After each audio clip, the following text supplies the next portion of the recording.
जी, अस्सलाम वालेकुम। आज की वीडियो में हम बात करते हैं कि किस तरह आप अपर लिम्ब को 3 डेज़ में कवर कर सकते हैं। This video is specially for supply students but other students can also get guidance from it कि कौन-कौन से टॉपिक आपने रीड करने हैं, ठीक है? कैसे रीड करने हैं, कौन-कौन से क्लिनिकल्स इम्पोर्टेंट हैं। This video is all about important topics of upper limb. ठीक है जी। अच्छा स्टार्ट करते हैं हम लोग। आपने क्या करना है, सबसे पहले स्टार्ट आपने अपर लिम्ब को पेक्टोरल रीजन से करना है, ठीक है। पेक्टोरल रीजन में भी आपने कहाँ से स्टार्ट लेना है, सुपरफिशियल फेशियस को एक दफ़ा रीड देते हैं, प्लेटिज्मा का आपको पता होना चाहिए, ठीक है। उसके बाद क्या है कि आपका ये जो ब्रेस्ट है उसमें आपको मेन एक-एक लफ्ज़ में भी अगर बातें पता है ना कि ब्रेस्ट जो है उसके 4 क्वाड्रेंट्स हैं, ठीक है। और इसके अलावा फोरामेन ऑफ लैंगर क्या है, इसका एक्सटेंट क्या है, ठीक है। Deep relations is not as such important. Retro memory space का पता होना चाहिए क्योंकि इसकी वजह से एक नॉर्मल ब्रेस्ट जो है वो मूवेबल होती है। नेक्स्ट इज़ कि स्ट्रक्चर ऑफ ब्रेस्ट, ये भी एक दफ़ा आपने रीड कर लेना है, लास्ट में रीड करना है। Most important one topic is blood supply, nerve supply, blood supply and your and the lymphatic drainage of breast, ठीक है। और इसके अलावा ब्रेस्ट में क्या इंपॉर्टेंट है, lymphatic drainage, blood supply is very very important. मैं सिर्फ और सिर्फ इस वीडियो में उन्हीं टॉपिक्स के नाम लूँगी दैट जिन पर आप कोई भी कॉम्प्रोमाइज़ नहीं कर सकते, ठीक है। बाकी आप रीड करना है, लाजमी करना है, छोड़ना कुछ भी नहीं है। यूएचएस पे आप किसी भी तरह भरोसा नहीं कर सकते, लेकिन क्या है कि आपने जिन टॉपिक्स के नाम मैं बोलूँगी उनको तो कभी भी नहीं छोड़ना है, बल्कि बहुत अच्छे से उनको करना है क्योंकि वो इंपॉर्टेंट टॉपिक्स हैं from exam point of view, ठीक है। अब हम क्लिनिकल पे आ जाते हैं जी। क्लिनिकल्स का आपको ये पता होना चाहिए जैसे कि पीडी ऑरेंज अपीयरेंस है, ठीक है। इसके अलावा ये है कि ये इम्पोर्टेंट फ्रिक्वेंटली आस्क्ड यूक्यू है कि आपका जो अगर ब्रेस्ट कैंसर है वो आपके ब्रेन तक या वर्टिब्रे तक कैसे पहुंचता है। Answer is written here. ये दो बातें आपको लाजमी पता होनी चाहिए, ठीक है जी। इसके बाद आगे चलते हैं। मसल्स की हम एंड पे बात करेंगे कि मसल्स आपने करने कहाँ से, मेनली आपने मसल्स जो है ना वो स्नेल से करने होते हैं, ठीक है। आप कभी भी मसल्स बीडी से ना पकड़ें क्योंकि इतनी रिक्वायरमेंट है ही नहीं आपकी कि आप इतने बड़ी बड़ी अटैचमेंट्स को याद रखें, बल्कि आप अटैचमेंट्स को इस तरह भी याद रख सकते हैं, स्नेल में जो एक एक लफ्ज़ लिखा हुआ है, ठीक है। यही आपको मेमोराइज भी रहेगा, वरना ये जो बीडी पे लिखा हुआ है आप लिख के रख लें कि आपको अगले दिन ही भूल जाएगा, ठीक है। अगले टाइम भी बहुत टाइम कंज्यूमिंग भी है, लेकिन भूल भी अगले दिन ही जाएगा। इसलिए आप जो है वो ऐसा रिस्क ना लें, ये भूलने वाला काम ना करें क्योंकि क्योंकि मोस्टली जो है ना आपके 5 नंबर का यूक्यू यही पूछा जाता है कि write the original insertion of फ्ला मसल्स, ठीक है। अच्छा जी। उसके बाद क्या है 5 नंबर का पूरा यूक्यू आ जाता है, तो आप इतना माइनर से सवाल पे कॉम्प्रोमाइज़ बना कर एमसीक्यूज़ भी आते हैं।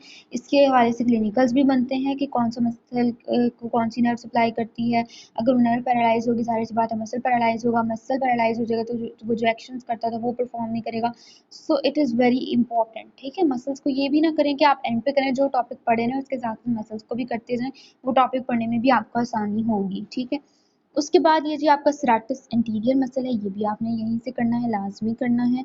उसके बाद आपका यहाँ पे विंगिंग ऑफ स्कैपुला है, ये लिखा हुआ है जी आपका विंगिंग ऑफ स्कैपुला इस पैराग्राफ में, ये आपने लाजमी करना है, ठीक है। उसके बाद आगे चलते हैं जी हम लोग एक्जिला का पूरा चैप्टर आपका बहुत ज़्यादा इंपॉर्टेंट है, ठीक है। और एक्जिला की boundaries are frequently asked in यूक्यूज, ठीक है। उसके अलावा ये वाला पेज आप छोड़ दें बेशक। Axillary artery is very important, उससे आगे हैं relations of axillary artery are very important, ठीक है। आप इसको निमोनिक्स वगैरह बनाकर याद रखें, ठीक है। और इसके अलावा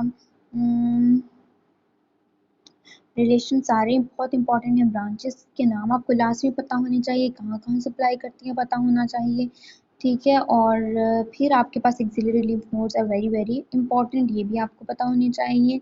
एंड स्पाइनल नर्व को कैसे ड्रॉ करना है, फ्रिक्वेंटली आस्क्ड यूक्यू है ये भी, ठीक है। और इसके अलावा क्या है कि आपको ये जो ब्रेकियल प्लेक्सिस है, अब आपको ब्रेकियल प्लेक्सिस ड्रॉ करना लाजमी आना चाहिए। लाजमी नहीं है कि ये जो यहाँ पे ये वाली डायग्राम ड्रॉ की है ये आप पे फ़र्ज़ है कि आपने यही ड्रॉ करनी है। गूगल पे जाएँ, बहुत सिंपल सी डायग्राम आपको मिलेगी, किस तरह की मिलेगी। जैसे इसमें C5 to 8 1 रूट्स इन्वॉल्व होती हैं, तो आप C5 ड्रॉ करें, ठीक है। C5 ड्रॉ करें, C6 दोनों मिलके क्या बनाती हैं, अपर ट्रंक बनाती हैं। C7 C8 ड्रॉ करें, आगे उससे एक ट्रंक निकालें। और पीछे क्या बचता है, सॉरी T1 एक बचता है, वो ऐसे आप ले जाएँ। ठीक है। उससे आगे क्या आनी है जी, उसकी डिवीजन्स आनी है, उनको डिवाइड करें, फिर आगे क्या आने हैं जी, कॉर्ड्स आने हैं। इस तरह एक सिंपल सी करके आप डायग्राम जो है वो ड्रॉ कर सकते हैं। ठीक है। उसके बाद आगे हैं अर्ब्स पैरालिसिस का, आपको पता होना चाहिए। ठीक है। अब अर्ब्स पैरालिसिस का जो है ये वेटर्स हैंड टिप भी इसको कहते हैं। आप अपना हाथ बस ना इस तरह करके, जैसे इस डायग्राम में दिखाया है, ऐसे करके रख के अपने खुद फील करें कि आपकी आर्म किस पोजीशन में, आपकी फोर आर्म किस पोजीशन में, आपका हैंड किस पोजीशन में है। फिर उस तरह ही उसको मेमोराइज करें, कभी नहीं भूलेगा ये आपको, बल्कि इंटरेस्टिंग भी लगेगा। Klumpke's paralysis is also important question. Back पे आ रहे हैं, बैक में आपने क्या करना है जी, ये सारा छोड़ते आए। बैक में आपको मैं पहले बता चुकी हूँ, स्पाइनल नर्व को ड्रॉ करना इज वेरी इंपॉर्टेंट क्वेश्चन। ठीक है। ये वाले मसल्स भी वेरी इंपॉर्टेंट क्वेश्चन। ठीक है। उसके अलावा जी क्या आपको पता होना चाहिए, लेटिसिमस डोर्साई है। ठीक है। ये मसल का भी आपको पता होना चाहिए, पीछे बल्कि आ गया होगा। उसके बाद ट्राइंगल ऑफ ऑस्कल्टेशन, और इसके अलावा ये लंबर्स ट्राइंगल ऑफ पैटिट, ये आपको पता होना चाहिए। ठीक है। अच्छा जी, उससे अगले चैप्टर पे हम आते हैं, स्कैपुलर रीजन वाले चैप्टर पे। तो इस स्कैपुलर रीजन वाले चैप्टर में आपको कहाँ से आपने स्टार्ट लेना है, ये अटैचमेंट्स ऑफ ये मसल्स करने हैं, मसल्स के टेबल करने हैं। ठीक है। और आगे हैं जी, ये रोटेटर कफ आपको पता होना चाहिए। ठीक है। This one is rotator cuff. उसके अलावा आपको क्या पता होना चाहिए, लाजमी आपको पता होना चाहिए कि आपका ये जो इंट्रामस्कुलर इंजेक्शन है वो डेल्टॉइड में दिया जाता है, और कहाँ पे करके दिया जाता है, और क्यों यहाँ पे दिया जाता है, किस नर्व की इंजरी को बचाने के लिए। ये क्लिनिकल इसी चैप्टर में है मेरे ख्याल से। ठीक है। और ये आपकी इंट्रामस्कुलर स्पेसेस जितनी भी हैं, आल्दो क्वाड्रेंगुलर स्पेस है, आपकी अपर ट्रायंगुलर स्पेस है, लोअर ट्रायंगुलर स्पेस है, ये सारा आपको पता होना चाहिए। ठीक है जी, अच्छे से आना चाहिए। उसके बाद आपके पास ये जो एनास्टमोसिस अराउंड स्कैपुला है। ठीक है। एनास्टमोसिस ड्रॉ करना is not a difficult task, बल्कि आपको एक ट्रिक आनी चाहिए। जैसे अब एनास्टमोसिस ऑफ अराउंड स्कैपुला आप देख के तो कह रहे होंगे पता नहीं है कैसे ड्रॉ होगा, ये क्या है। ठीक है। ये निमोनिक्स वगैरह भी रीड कर लिया करें, बल्कि आप निमोनिक्स खुद से बनाया करें, ताकि वो आप जिस तरह से भी अपने फ़नी किसी भी तरीके से याद रखना चाहें, आपका कोई फ़नी मोमेंट होगा, उस लिहाज से निमोनिक बना लें, अपने माइंड से बनाएं, ताकि वो चीज़ आपको फिर ज़्यादा याद रहे। अब देखिए, ये स्कैपुला के अराउंड एनास्टोमोस ज़्यादा मुश्किल नहीं है। आपने क्या करना है कि ये स्पाइन के अराउंड यूं करके बना लेना है। ठीक है। उसके नीचे ये कर देना है, फिर एक पत्ता सा ड्रॉ कर लेना है। ठीक है। फिर एक और पत्ता ड्रॉ कर लेना है, फिर उसके नीचे जो है वो यूं करके कर देना है, और फिर यहाँ से भी एक ब्रांच निकाल देनी है। ठीक है। और ये वाला आपने यूं करके ड्रॉ कर देना है, नीचे को ले जानी है एक ब्रांच। ठीक है।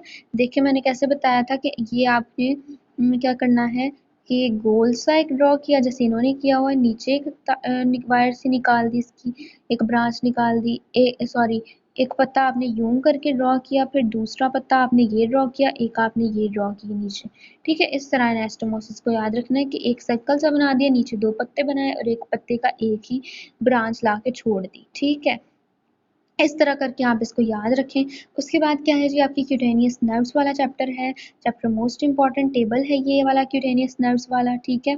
उसके बाद क्या करना है कि ये वाली डायग्राम आपको आनी चाहिए, फिगर 7.1 क्यूटेनियस नर्व्स वाली लाजमी आनी चाहिए, लाजमी आनी चाहिए। डर्माटोम्स जो हैं उसमें ये वाली डायग्राम आपको लाजमी आनी चाहिए। ठीक है जी। उसके बाद आपको ये क्लिनिकल आना चाहिए, जो यहाँ पे लिखा हुआ है कि हम कौन सी वेन में इंट्रावेनस इंजेक्शन देते हैं, क्यों देते हैं, क्यों इस वेन को प्रेफर करते हैं, दूसरी वेन्स को क्यों प्रेफर नहीं करते हैं। अच्छा जी, उसके बाद आप आगे आ जाएं, जो मैं टॉपिक्स बोल रही हूँ, no compromise, you must have to not compromise on these topics, you should not compromise on these topics। ठीक है। आर्म पे आ जाए जी, आर्म भी बहुत इंटरेस्टिंग इंपॉर्टेंट नहीं, इंटरेस्टिंग सा टॉपिक है। अटैचमेंट्स मसल्स की आनी चाहिए। ठीक है। अच्छा, आपको अब ये नर्व सप्लाई यहाँ पे देखें कि ब्रेकियालिस मसल जो है, इसकी दो नर्व सप्लाई है, मस्कुलोक्यूटेनियस भी है, रेडियल नर्व भी है। जो भी मसल हो, अपर लिम्ब का हो, लोअर लिम्ब का हो, जिसकी इस तरह ड्यूअल नर्व सप्लाई हो, एक ही मसल को दो दो नर्व सप्लाई कर रही हूँ, उसको हाइब्रिड मसल भी कहते हैं और कॉम्पोजिट मसल भी कहते हैं। ठीक है जी। अच्छा, क्वेश्चन यू क्यू ये भी आ जाता होता है कि हाइब्रिड मसल्स लिखें। अच्छा, अपर लिम्ब के या लोअर लिम्ब के, जिसके भी। उसके बाद मस्कुलोक्यूटेनियस नर्व आपने लाजमी करनी है। फर्स्ट ईयर में relations are not as such important. ठीक है। बहुत ज़्यादा इंपॉर्टेंस भी नहीं रखते, लेकिन इंपॉर्टेंट वाली नर्व्स और आर्टरीज के आपको आने चाहिए। जैसे एक्सिलरी आर्टरी के रिलेशंस पे आप बिल्कुल भी कॉम्प्रोमाइज़ नहीं कर सकते, बिल्कुल भी नहीं छोड़ सकते उसको, ठीक है? ऐसी बातें छोड़ दें बेशक कि अगर आपके पास टाइम नहीं है पढ़ने का कि जी ये रेज़िस्टेंस क्या कौन कर रहा है, वैसे अगर आपने मसल्स वाला टेबल किया तो ये आपको पढ़ना मुश्किल नहीं है, एक दफ़ा रीड देते हुए गुज़र जाएँ। ब्रेकियल आर्टरी ये वाली जो डायग्राम है ना, brachial artery is very important, लेकिन ये जो डायग्राम है यहाँ पर ही इसका रिलेशन देखें कि आस-पास वाली नर्व्स इसके रिलेशन में देखें कहाँ पे पड़ी हुई हैं, आगे जो मेन नर्व्स आ रही हैं वो पढ़ने में आपको फिर बहुत आसानी होगी, ठीक है? उसके बाद एनास्टोमोसिस अराउंड एल्बो जॉइंट जो है वो भी आपने करना है, ठीक है? लार्ज नर्व्स तो आपने करनी ही है, क्यूबिटल फॉसा की बाउंड्रीज़ और कंटेंट्स करने हैं, बस रेडियल नर्व भी आपने करनी है, ठीक है? Rest of is very important clinical.